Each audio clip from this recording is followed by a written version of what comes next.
cordless before. Well, thanks for all the excitement, Dustin. It was really great. And don't worry, folks, he will be back a little bit later on in the show. Up next, we've got our very own Marjorie Schaefer from the Jonesborough Storytellers Guild with her story of gratitude.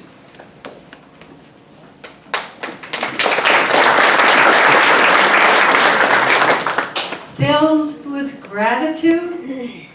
That's my first trip to the National Storytelling Festival. My son was born with breathing problems. He would suddenly stop breathing and turn blue for no apparent reason. Test upon test could not tell us why. I would put him to sleep in his infant car seat right beside my bed. And when he began to gasp, I'd grab the car seat, run to the car, and drive to the children's emergency at the University of Michigan Hospital. We were seldom parted. When he was almost 3, my precious mother-in-law, Dottie, and my best friend, Lori, who was a nurse, conspired to get me a much-needed break. It was no secret that I dreamed of going to the National Storytelling Festival in Jonesborough, Tennessee. Dottie bought me a ticket, and Lori took time off work to care for Luke. Dottie helped me pack the little red blazer with food for the weekend. Just after 3 p.m. Thursday, after Lori's shift was done, I kissed my family goodbye, threw in a bedroll, and I was on my way. I did not stop until just north of Cincinnati. I pumped the gas, walked in to pay, and put an equal amount of cash in the glove box to be sure that there was enough money to get home again. I had very little cash, no credit cards, and cell phones hadn't been invented yet. I did not stop. Let's see, sorry. I was grooving down the road, just me and the big truckers, the big rigs on I-75, about 3 a.m., almost to Knoxville. The road began to climb up and around the mountain. As the road began a big curve to the right, I came up behind a truck pulling 2 tandem tankers. I slowed and sized up the situation. The tankers were fishtailing slightly. As I pulled out to pass, there was a flash and a blast. The left rear tires of the back tanker exploded, sending pieces of steel belts flying. I swung back to the right as the debris hit my windshield, and out to the left as the rig lunged for the right shoulder. I was free, and the road was clear. I said thank you prayers all the way to the I-40 exit, and then pulled into the first rest stop and parked. My hands were glued to the steering wheel, and my whole body was shaking. 2 giant-sized truckers approached my car. "You all right, girlie?" one shouted through the closed window. "That was some fine driving you did back there. We have a CB. Is there anyone we can call to come get you?" I shook my head no. "We won't hurt you. We just want to inspect your car for damage." They gave the car a full inspection. "We're going over there to the vending machines. You get out of the car and walk around it 3 times. I unclamped my fingers and obeyed. The fresh mountain air tinged with diesel smelled so good. They came back with a cup of steaming hot vending machine coffee. The taste was terrible, but my hands responded to the warmth of the cup. 2 hours later, I took the 11E exit to Jonesborough, Tennessee. The landscape turned slowly from black to vibrant green in the early morning dawn. I coasted into the Shell station at Boone Street, pumped my tank full of gas, and went in to pay.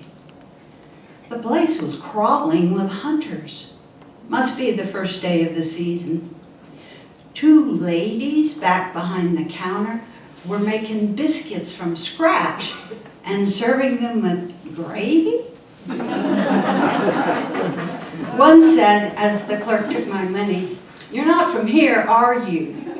Where are you headed? Want some breakfast?"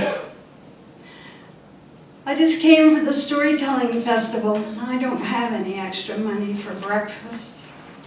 "You a storyteller?" "I'm a fledgling storyteller, come to see how it's done." "Well, sit down on the stool and tell us a story and we'll trade your story for breakfast." I told them 2 stories. And while they worked, and they gave me the best breakfast I have ever eaten. I put the gas money cash in my glove box, drove into town, found a parking spot between 2 campers in the lot behind the jail, reared back the seat, took a nap, slept soundly as visions of storytellers danced in my head.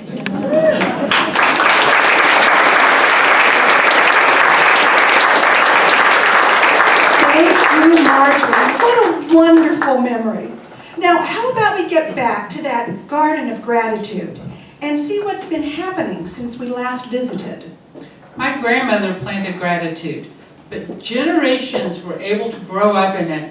I bring my own children here. They wander in the garden and get to spend some time with their grandmother. Oh, Mom. It isn't punishment, Violet. You don't know how lucky you are to have a grandmother to spend time with. Now, bring her some of those flowers you picked. Here you go, Grandma. I picked them myself. These are just beautiful. Will you put them in a jar of water to keep them fresh? Don't you have a vase? Jars have suited me fine all my life. It's the flowers I want to look at, not the vase. Grandma likes things the way they used to be. All she talks about is the old days. That branch of azalea there, it's a plant with some history. It was grown from a cutting from my mother's azalea. You never got to meet her. No, I didn't. Her name was Sadie. She was a Santos before moving here. No one here knows that name, but they know it in Slidell. Mm-hmm. Check in that corner for the mason jars. And the rosemary that grew from a root left by an older boarder who stayed here a long time ago. Rosemary is for remembrance. It was one of the first cuttings he left. He left a lot. I think he was a jackleg preacher. He came around every few months and stayed a night or so in the front room. Where is he now? Oh, honey, I haven't seen him in years. He's probably dead too. Yeah, he might be. I don't know. He was about your Uncle Darrell's age. Your Uncle Darrell, that's him in this picture right before he left for the Great War. He died in the fields of France. He's buried there too. There was a photograph sent of where he was buried. White wooden cross. We held a proper service for him here, but we never made it over there. She talks about people we never met and never will because they died a decade or 2 before. I remember being at her house visiting, and she rocked back and forth in her chair, telling me a story about this person and that person, names of their cousins, dates. And your Aunt Cuz. Now, she really wasn't your aunt, but everybody called her Aunt Cuz because she was your second cousin. It was so boring, especially since I never get to meet these people in this life. But they were still alive in her and to her, and I let her talk. I sat down on the floor and listened. Mom always told us to be nice to old people, because they ain't got much of anything left. Bless their hearts.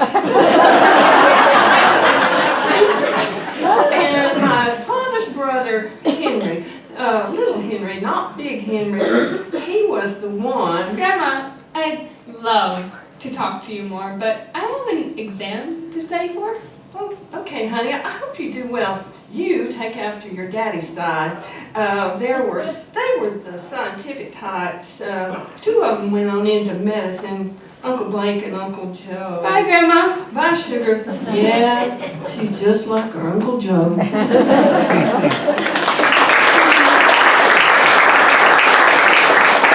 Why don't we let Miss Gladys sit with her memories a bit while we hear some more stories from the greatest generation? Yes, generation maybe closer to the land and close to knowing that it's people and family, not things that we should be most grateful for. We learned this, like most folks, the hard way. I was too young for the war when Pearl Harbor happened, but my three brothers weren't. They all signed up right away, all three. It's how it was back then. Your country needs you, and you go. I grew up with them here with me, but they had such a big influence on me anyway. I get their letters, Mama would read them, and I'd be so proud. I helped her with scrap drives, and she also helped sell war bonds, because serving and helping the country is what she did, even if you were young like me. Letters were not coming as often. And my brother, Bud, stopped sending them at all. Then this man came with a telegram. He was missing. It was the beginning of some really hard times. Daddy started having some heart problems and couldn't work as much. Then we had a fire. Lost about everything but ourselves.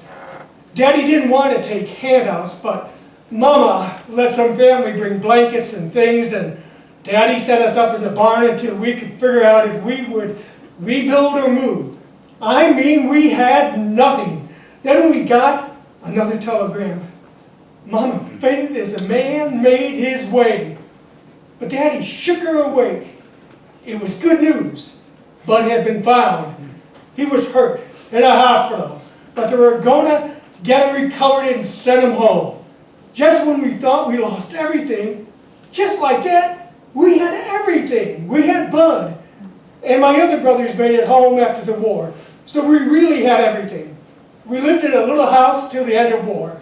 But when my brothers were all together, we all rebuilt Mama and Daddy's house. I was old enough to help now. It's a house I live in today. I'm grateful for the work we did. I'm grateful for the service they gave. I'm grateful for the time I grew up in. We knew what was important.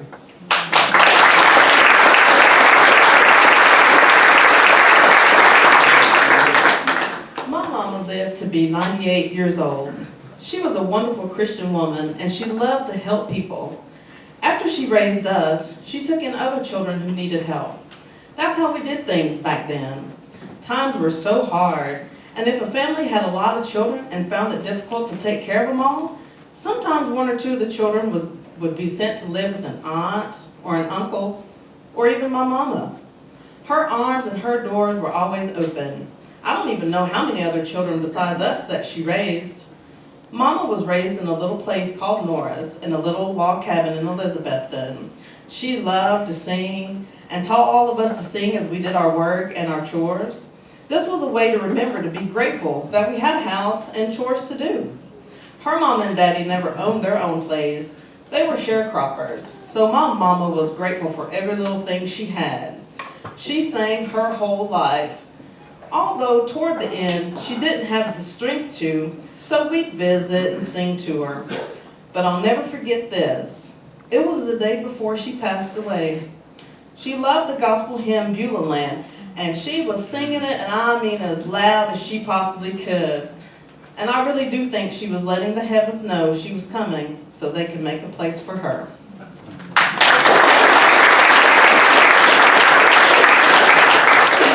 I think we're doing a good job of telling some heartwarming stories. But do you know what I'm grateful for? I'm grateful for stores and folding money. Let me tell you, when I was growing up, you didn't go to the stores.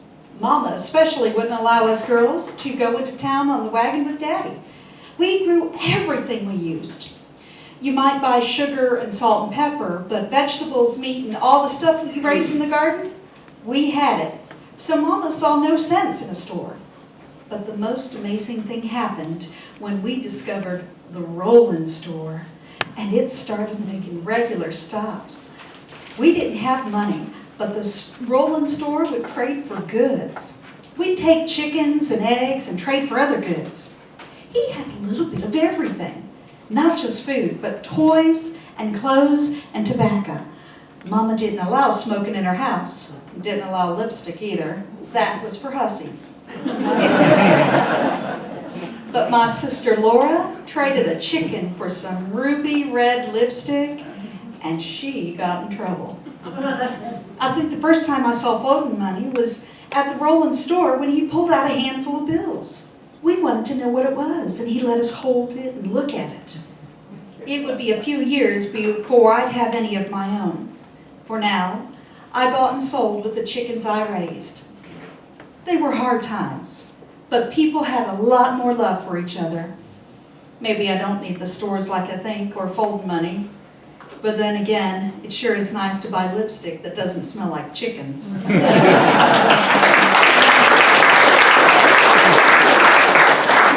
When I was growing up, when a neighbor got sick, the men would go in and put up the crops.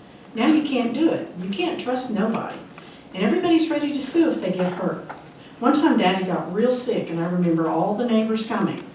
Someone cut his leg bad and Mama fixed him up. She fed them all lunch and dinner. We were grateful for the help we had and good neighbors. It's just not that way anymore. They build fences now instead of building pathways to each other's farms. I've got a story from Pound, Virginia. It's a story of how my uncle and my aunt were grateful to find each other. Now, my Uncle Teat Nanny was a man in need of a wife. He was left a widower with 4 teenage children. My husband knew the man. He lived on top of the mountain behind our house. Teat Nanny decided that after trying to eat the cooking of his children, that he really just needed a wife. He didn't have a road going to his house. He had to ride a horse to the main road. And he often rode past our house, so we didn't help him. He went down to the store, and we followed him. Uncle Teat Nanny had done some trapping and had some furs to sell and trade at the store. He needed money, but more, he needed information from the people there. So, Philip, you know any waiters who might want a home? I got teenagers and they can't cook a lick. Well, Teat Nanny, I'll think about it, but I don't know. Oh, wait, I think I do. There's one what lives down by the river. She's come on hard times now and lives there with her mother. No, I don't need one that young. I already got kids. She'll probably want more of her own. Teat Nanny rode down to the next door. I know 3. One of them's in the other county. And 2 of their husbands committed suicide when they got down on their backs and they couldn't work the mines no more. The other ran off with another woman. Well, maybe I'll go. You better not go empty-handed. You can't go courting with no gifts. It won't get you nowhere. What should I bring as a gift? You raise tobacco?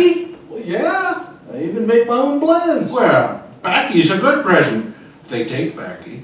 If they don't, take them a piece of side meat or ham. A man shouldn't go courting empty-handed.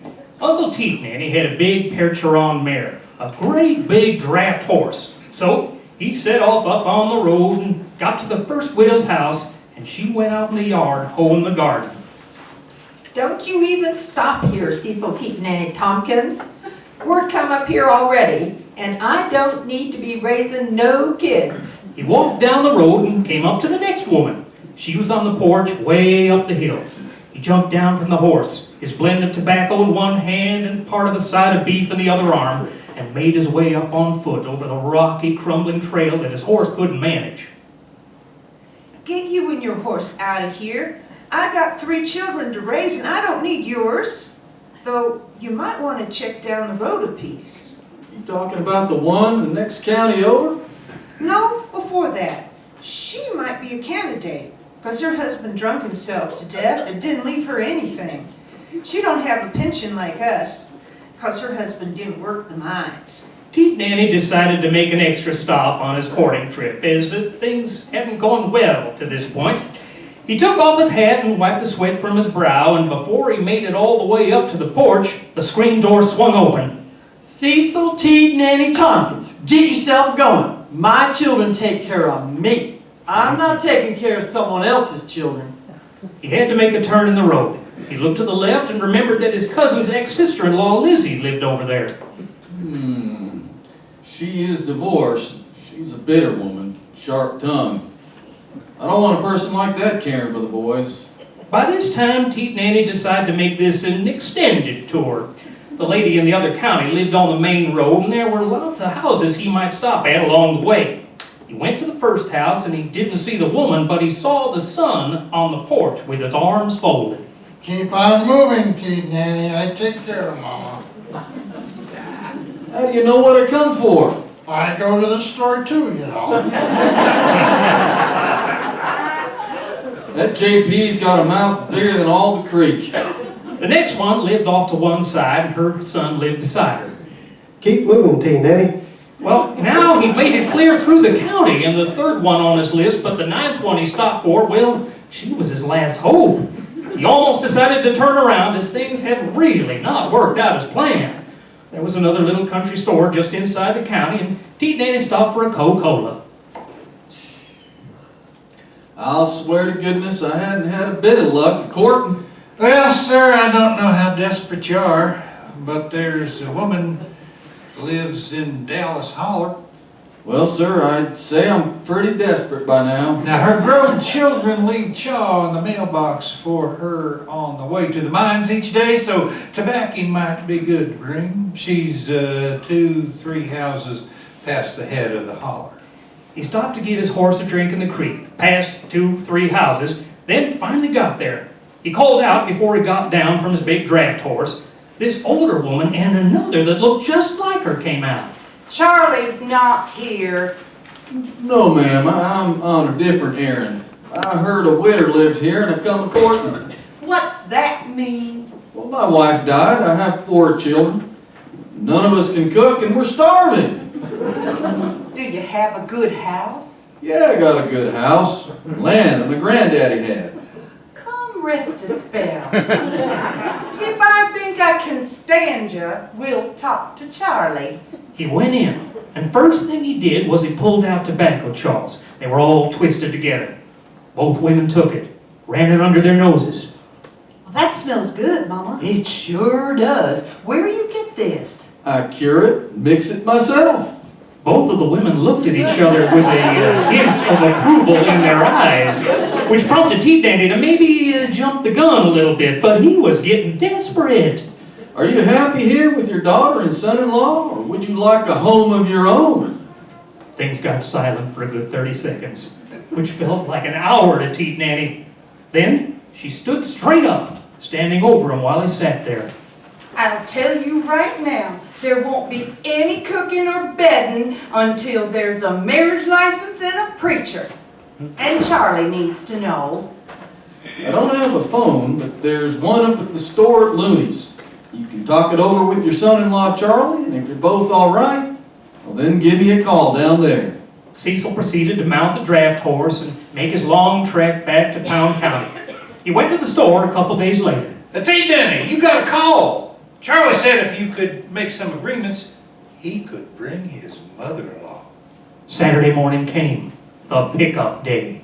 There was a man and woman up front. Teat Nanny got in and they went up to Glade Fork. The preacher preached over them and had them sign the license. Teat Nanny noticed several cardboard boxes. Ozine was the woman's name, and he spoke to her after the vows. Ozine, is this all your stuff? Yeah, and there's one old trunk too. They drove back, unloaded all the boxes out of Charlie's truck, and Charlie drove off. Teat Nanny and Ozine went up the hill, hand in hand. One of the 4 boys stepped up and spoke. Pa, I'm so glad you brought us a Ma. We sure need one. How do you do, ma'am? I'm glad you're here. Well, I need a place of my own too. I think this'll work out just fine. The youngest of the boys gave her a hug and helped her in the door. The 4 children had made biscuits to have ready for their arrival. Ozine took a bite, or tried to. They were a bit hard. Deed Nanny, I'm glad to be here, but you should have come to get me sooner.